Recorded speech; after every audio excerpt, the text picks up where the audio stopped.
Itu hari Ahad, ya, hari Isnin. Malam itu Din mendapat laporan daripada London. Esoknya pagi dia menelpon saya. Dia kata, I am 99% sure it is Aisyah. Dan dia juga mengatakan orang yang saudara panggil Chairman ARA itu namanya ialah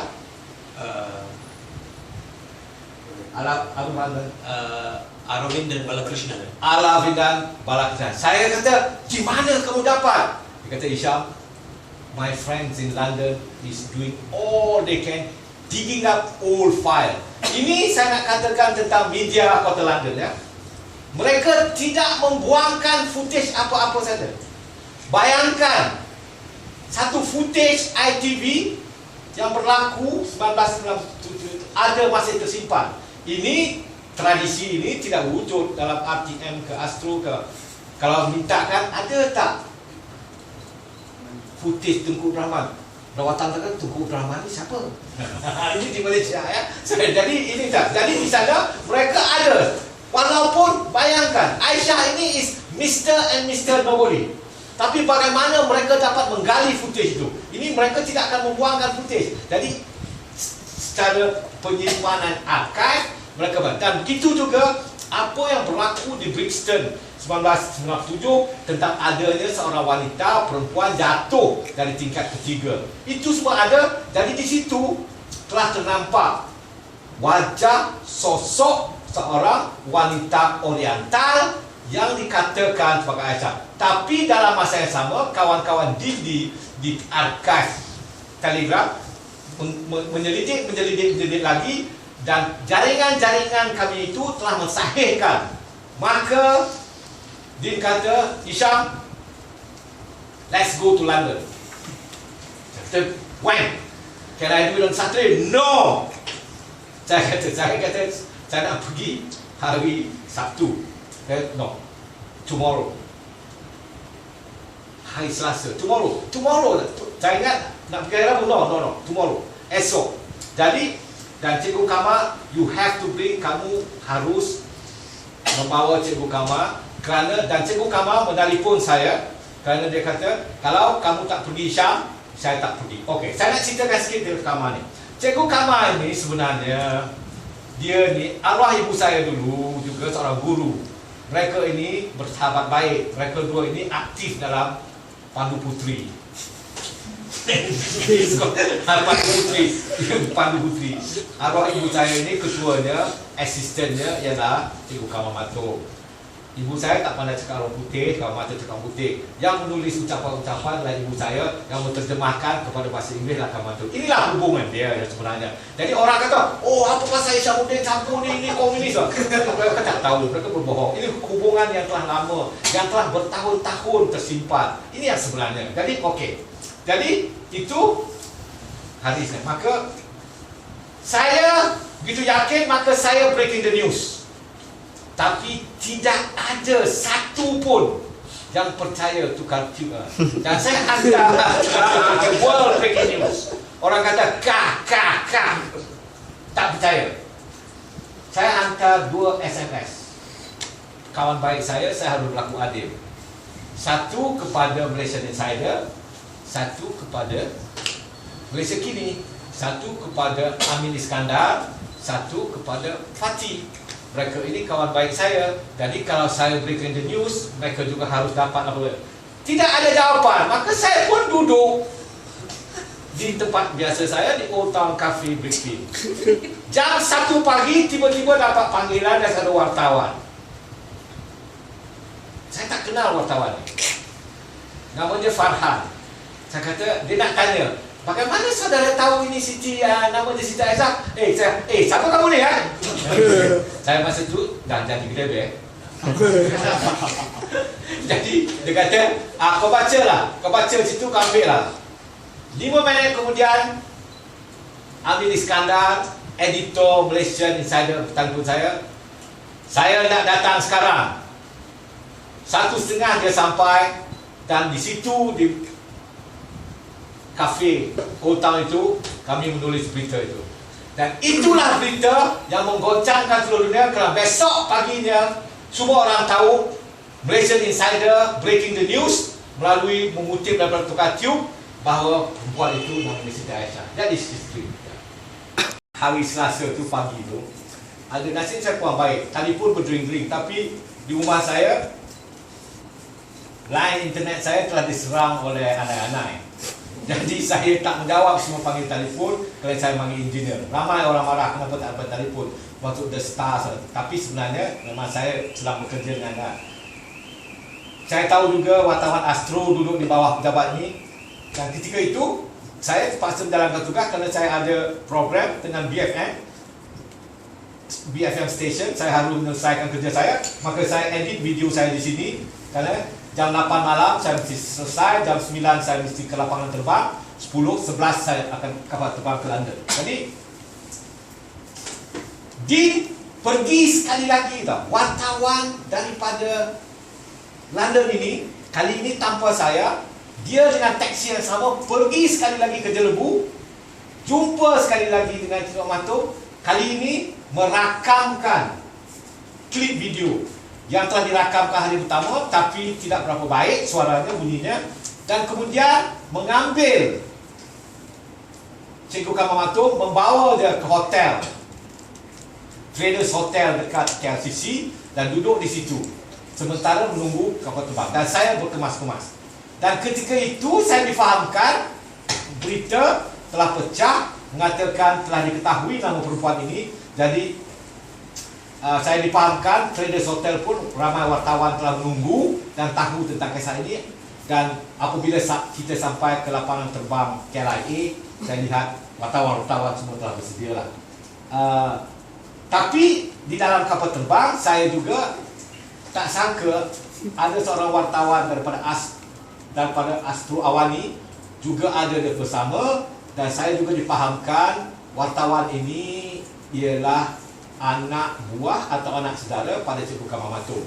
Tapi kami, kerana benda ini eksklusif untuk Daily Telegraph, maka kami berbincang mengatakan kamu tidak boleh mengikut mak saudara kamu. Ya. Jadi ini jelas. Jadi apabila jam 5:30 pagi kami sampai ke kota London, wartawan-wartawan kota London telah sibuk menunggu kami. Jadi saya pun beri sedikit pengenalan yang ringkas agar kami tidak dibontoti dan terus naik ke dalam kereta dan berpusing-pusing untuk menghindarkan kami diketahui di hotel mana kami menginap. Dan ketika itu saya pun tidak tahu bahawa kewujudan hotel ini, walaupun saya telah duduk 20 tahun di kota London sendiri. Jadi di satu tempat yang agak tersorok, tapi kami diletakkan di situ, di sebuah hotel, dan di situ kami berehat sebentar. Kota London memang sejuk, dan semenjak saya pulang daripada London hampir 9 tahun lalu, saya tidak lagi menggunakan seluar dalam dan stokin. Dan ketika itu saya terlupa, saya tidak ada seluar dalam.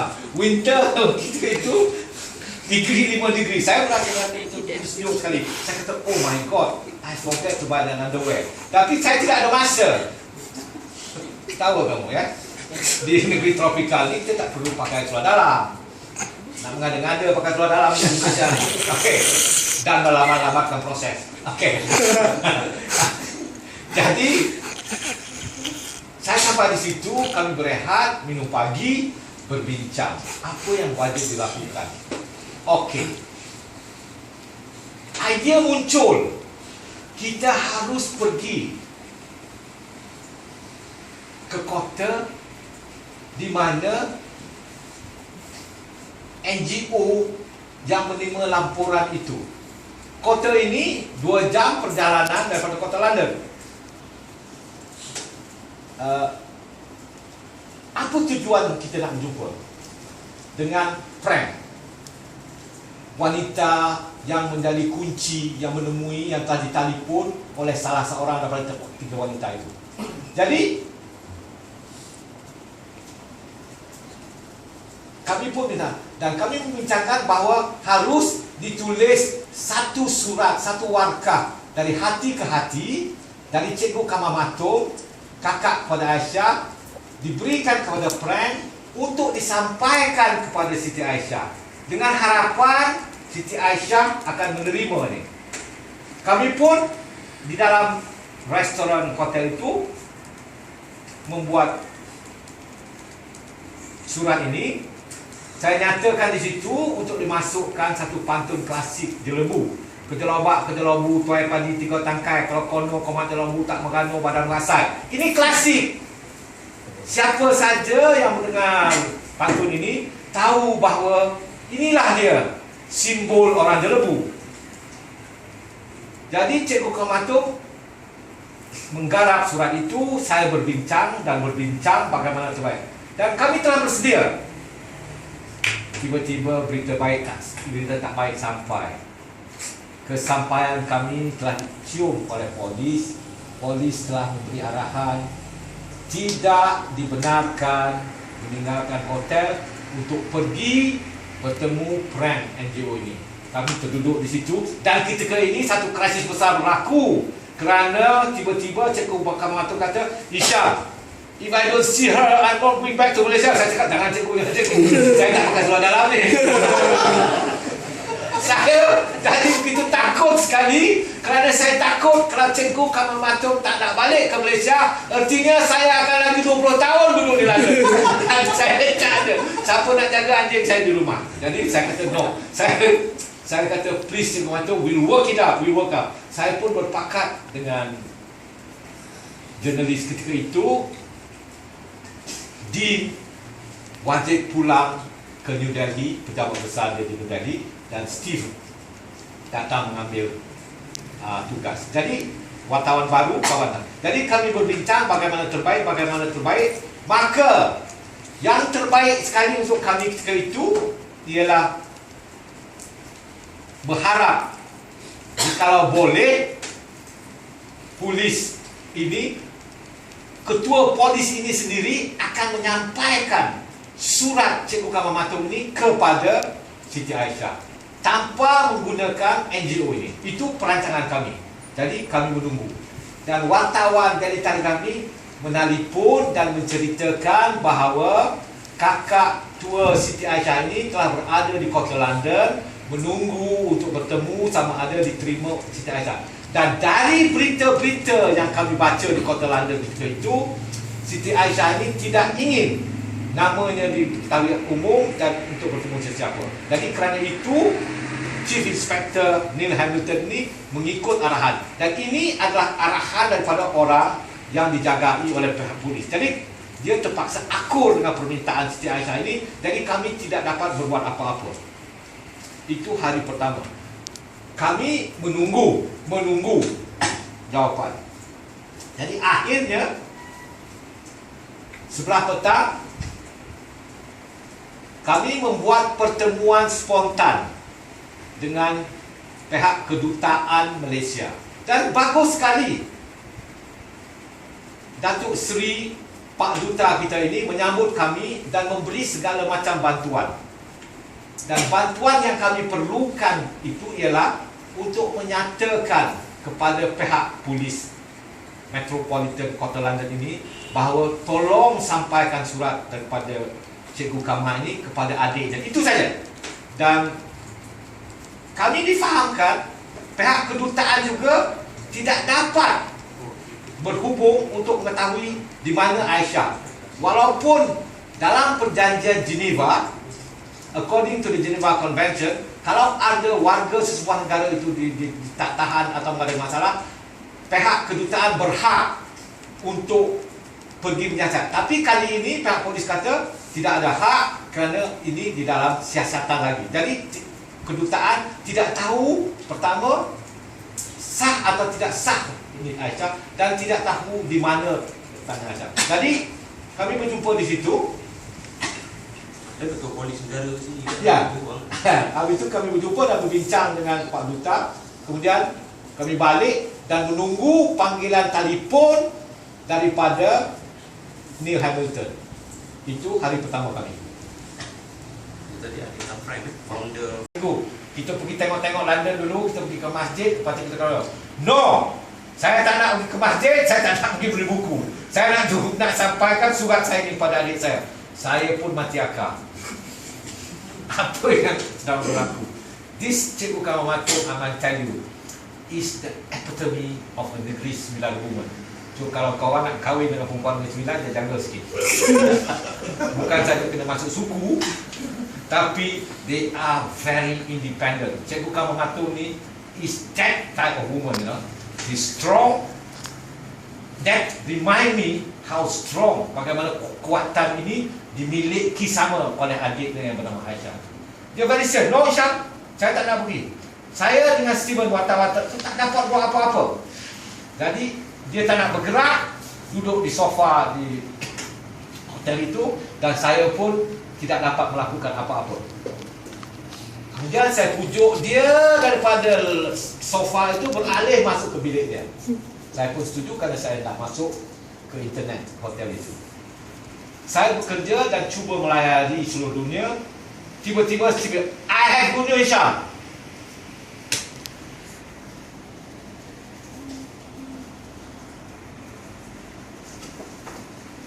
Chief Polis Neil Hamilton kata boleh bertemu dengan Siti Aisyah. Saya pun ketuk pintu dan saya katakan kepada Cikgu Kamamatung, berita baik Cikgu, Cikgu boleh bertemu adik Cikgu. Sedia sekarang pack. Bersama dia itu ada satu bag. Famous bag tu ada, saya ambil gambar bag tu nak dihadiahkan. Dalamnya ialah tikar semayang, jubah, kain tudung. Dan dalam masa yang sama, pegawai kedutaan pun menelpon saya menyatakan bersedia, kita akan bergerak menuju ke tempat X. Saya pun bersedia. Kemudian saya pergi ke kereta yang bertulis DC. Di situ dua pegawai kedutaan ada. Dia kata, Isyam, minta maaf, kamu tidak dijemput. Kecewa kan? Cikgu Kamamatung, saya cakap cikgu, saya tak boleh pergi cikgu. Cikgu pergi sendiri.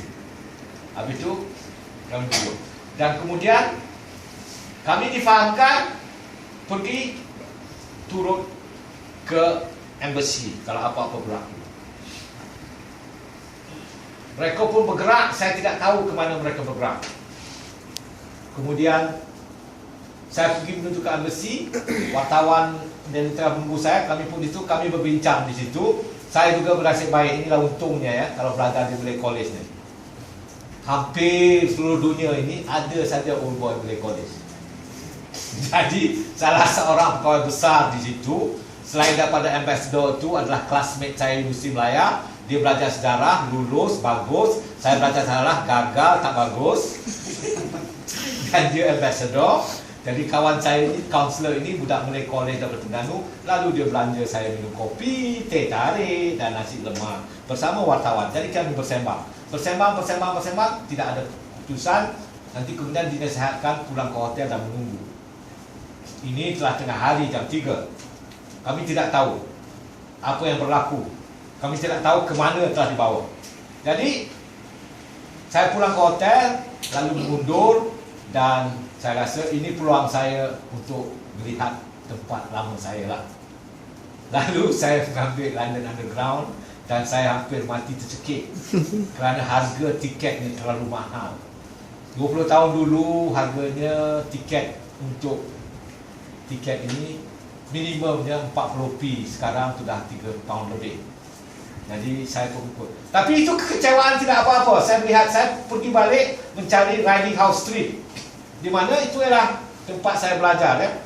Tempat saya katakan dalam blog saya, tempat bermain lagi kan dikenal ini ke pula tempat kecil berdiri kan.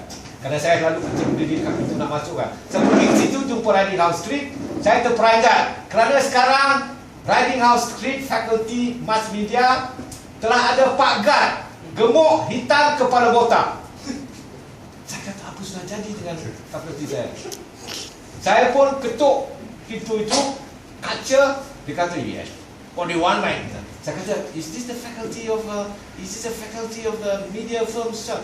No, this is law faculty now. Telah jadi law faculty. Where's the faculty? I don't know.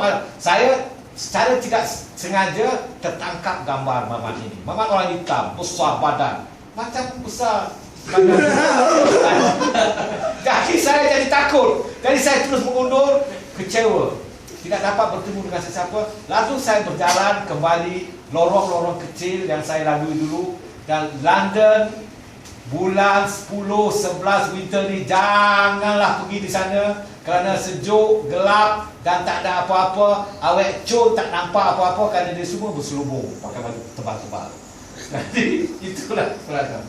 Balik, saya pergi Chinatown, saya tengok harga semua telah mahal. Saya makan, kemudian saya balik. Saya bercita-cita tidak berhenti sebentar saja. Kemudian dalam pukul 9 saya mendapat teks daripada pegawai kedutaan di Syam. You must not wait for us. Tidak perlu menunggu kami kerana kami mungkin balik jam 2 pagi. Aduh, apakah mereka ini ke Scotland? Dari London tadi pukul 11 lebih, akan pulang pukul 2 pagi. Saya fikir tak tahu, tempat itu tahu. Jadi saya crash sehingga besok paginya. Saya tak tahu apa yang berlaku malam itu dan saya hanya tahu tentang apa yang telah berlaku esok paginya di waktu minum pagi. Bertemu, dia gembira bertemu, saya suka, saya bertapak bertemu. Tapi dalam masa yang sama juga dia menyesali kerana kemungkinan dia telah melakukan beberapa kesilapan. Dan saya terperanjat. Dan saya juga tidak terperanjat. Saya terperanjat kerana dia mengakui yang dia telah melalui, mengakui yang dia telah melakukan kesilapan. Saya tidak terperanjat kerana saya telah memberi briefing. Saya menerangkan Aisyah ini tinggal di kota London ini selama 40 tahun. Artinya dia ini biologinya mungkin orang Asia, tapi dari segi fikrahnya Aisyah ini adalah seorang warga barat. Warga barat ini ada perkara-perkara yang tidak boleh dilanggar. Ada garis-garis pemisah. Contohnya, tidak perlu ditanya berapa umur, tidak perlu ditanya anak berapa, kerja apa, gaji berapa. Ini semua di dalam permulaan pertemuan akan dianggap kasar sekali apabila perkara-perkara ini ditimbulkan. Saya telah mencadangkan untuk menimbulkan perkara-perkara tentang keluarga, rumah, petai jeruk, mancing ikan. Ini untuk saya adalah lebih romantik setelah 40 tahun ditinggalkan. Tapi Cikgu Kamal ini, seperti saya katakan itu, perempuan dari Negeri Sembilan yang memiliki personality yang keras. Rasa saya sama ada dia mendengar apa yang saya katakan tidak, tapi dia telah menyesali kerana dia telah melakukan offensive question terhadap adiknya. Seperti dia, kamu sembahyang ke tak sembahyang ni? Kamu ingat ke ingat Allah ni? Kamu ni macam mana? But this is English, ya. So, dan salah satu dari persoalan yang ditimbulkan itu adalah, adakah kamu ini orang Islam? Dan saya verbatim, saya ambil nota ini daripada Cikgu Mato. The response of Aisyah was that, I'm in London. I have lots of Muslim friends, and there are also mosques in London. Dan apabila ditanya, Cikgu Kamal Mato mestilah emotional, menangis. Dan I love you lah. Well, you could love all of other people, why you must have only one person, you know? So jadi ini adalah very British untuk saya, ya.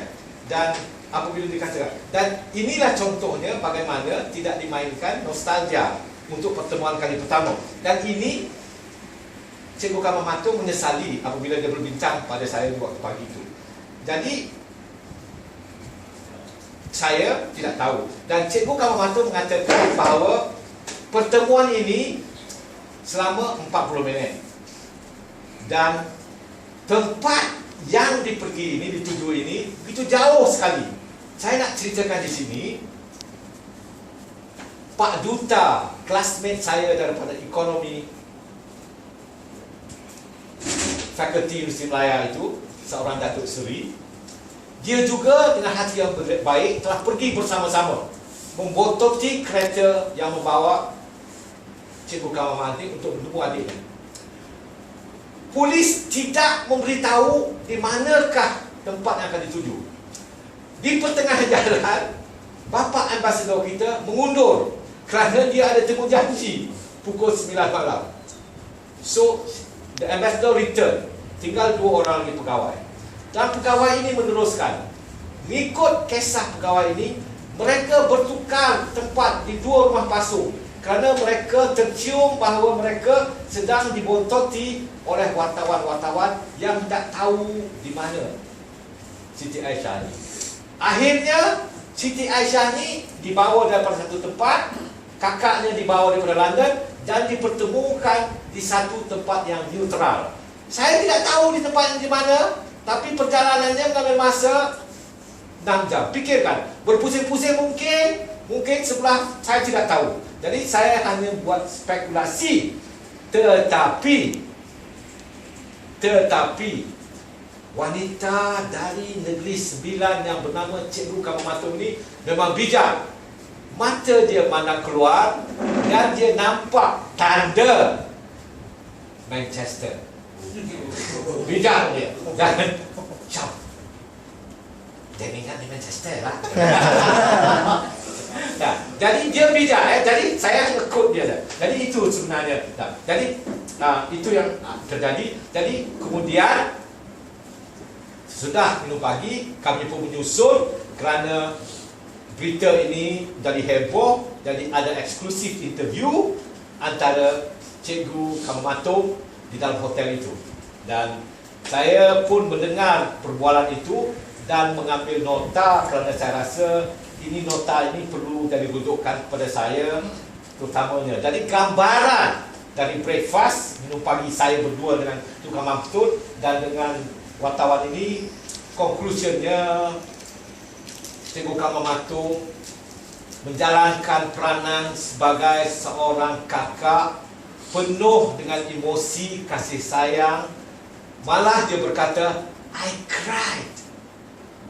Dia bukannya cakap Melayu, dia kan bukan menangis tau, dia meraung. Orang Negeri Sembilan kita meraung lah. Dan dia tidak merasa malu. Untuk pengetahuan pendengar Radio Bangsa Utama, ketika pertemuan itu berlaku, berhampiran di keliling Cikgu Kamal Mathum dan adiknya Aisyah, 2 polis wanita dan 8 polis lelaki. Dan saya tanyakan, apa pakaian Siti Aisyah? Dia memakai cardigan merah dan memakai seluar trousers ya, seluar bukan kain sarung, warna hitam. Dan dia dan apa reaksi? Ini spekulasi, surat khabar di sini mengatakan dia akan. Untuk saya, yes, memang Cikgu Kamal Mathum menghulurkan tangan untuk menjemput kembali adik dia pulang ke Malaysia, menjadi rakyat Malaysia. Dan secara sopan, Aisyah juga menyatakan dia bersedia, tapi dalam masa yang bersama, seperti difahamkan oleh pegawai polis, bahawasanya siasatan ini akan mengambil masa yang begitu panjang. Jadi dalam masa terdekat ini, rasa saya, mungkin saya akan salah, kerana siasatan masih berjalan, kemungkinan Aisyah akan pulang ke Malaysia dalam jangka masa yang pendek ini akan jauh. Tapi saya rasa kalau dia teringat kepada ketelombak, tuai padi, tiga tangkai, kono, kalau tak mana pada pasal, tempoyak dan petai jeruk, maka saya rasa Aisyah ini akan pulang ke Malaysia. Ini bukan seperti yang dilaporkan pada awalnya, sex slave, hamba seksual, slave. Kerana tidak mungkin seseorang itu menjadi hamba abdi Kalau dia boleh keluar dari rumah, pergi ke Tesco, balik kembali, pergi keluar, pergi post office, balik kembali, ini bukannya hamba abdi. Ya, kenapa dia harus? Dan harus juga diketahui bahawa Rosie, salah seorang daripada wanita, 3 orang wanita itu, namanya Rosie, telah menulis 700 keping surat cinta.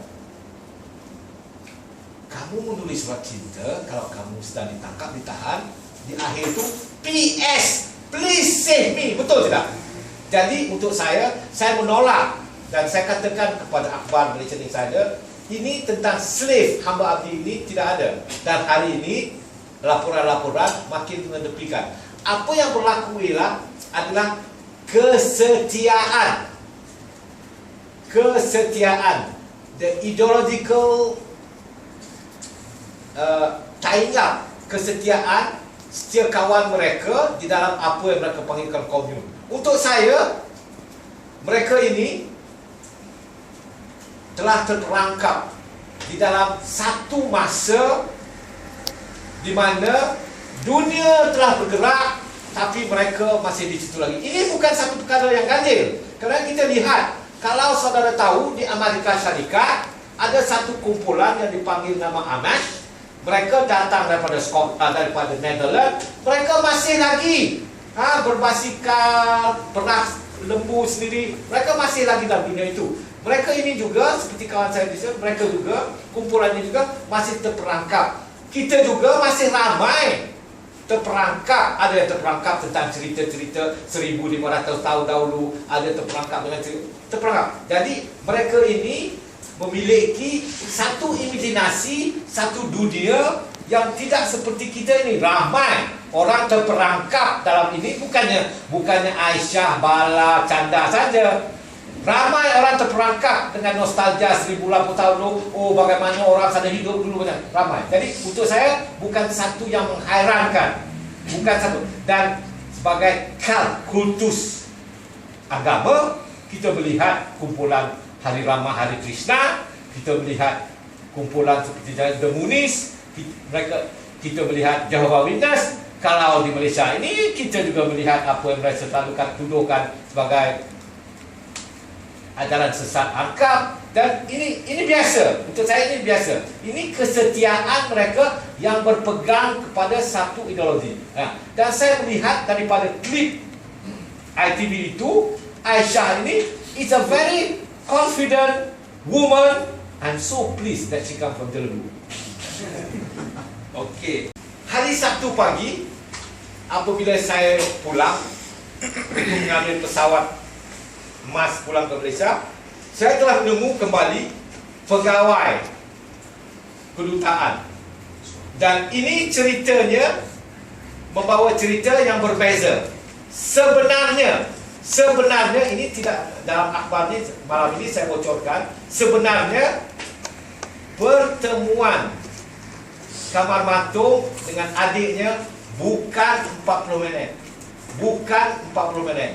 Tetapi 1 jam 40 minit. Tak, Cikgu Kamar Matung merasakan 40 minit kerana terlalu cepat dia rasa. Sebenarnya pegawai kedutaan itu menunggu di luar hampir 2 jam. Okey. Apakah soalan daripada Free Malaysia Today ini? Apakah tidak? Dia, pertemuan itu saya katakan tadi adalah pertemuan antara dua sosok yang berbeza-beza daripada pembacaan, fikrah, budaya. Seperti saya katakan tadi, Cikgu Kamar Matung menjalankan peranan sebagai seorang kakak daripada Jelebu Negeri Sembilan, dan adiknya Siti Aisyah, walaupun dia dilahirkan di Jelebu Negeri Sembilan, in all intent and purpose, she's British, she's Westerner. Dan ini yang melahirkan dua perbezaan yang dikatakan pertemuan itu tidak semesra yang diharapkan. They are not. Okey, saya nak memberitahu di sini pada malam ini, saya difahamkan oleh pegawai kedutaan dua kali pegawai polis interject, menyampuk perbualan Cikgu Kamal. Apa yang dikatakan oleh para polis itu? Please talk about your family. Apa yang telah dilakukan oleh Cikgu Kamal Mathong, mungkin Cikgu Kamal Mathong mendakwa. Ini yang dilakukan. Jadi kerana itu apabila breakfast pagi esoknya, dia telah menyesali. Seharusnya dia talk dua kali, twice. The British police woman intercepted the conversation. Please talk about your family. Why don't you talk about your family? Ini yang saya dengar daripada pegawai kedutaan itu. Jadi sama ada mesra tak mesra itu terpulang kepada kita. Tapi daripada apa nota yang saya ambil kali pertama, Cikgu Kamal Mathong berkata, yes, I was emotional, but adiknya tidak menunjukkan emosi. And apabila dia meminta adiknya pulang ke Malaysia kerana dia nak mengenalkan Siti Aisyah kepada anaknya yang 4 orang. That was the reason. Dan kemudian yang saya kata, yang paling menonjol sekali itu ialah apabila Cikgu Kamal, I scolded her. That is her word, you know? Contohnya, how could you?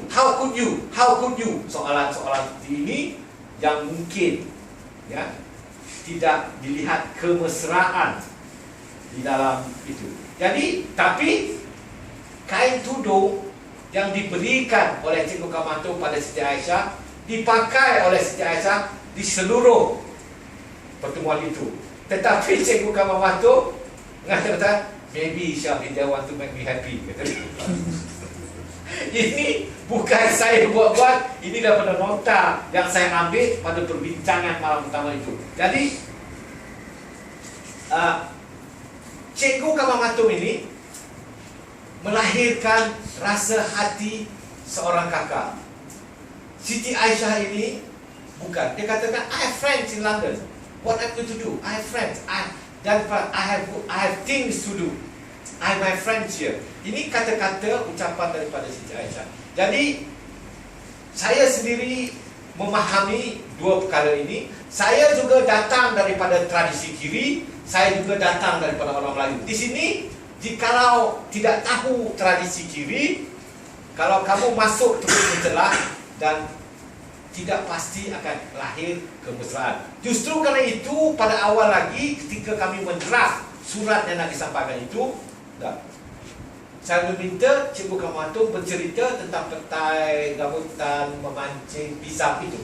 Dan surat ini yang telah dua muka surat, Cikgu Kamal Mathong telah berikan kepada dia dan meminta Aisyah membaca surat ini. Aisyah membaca surat ini. Surat ini ditulis satu para orang putih, satu para Melayu.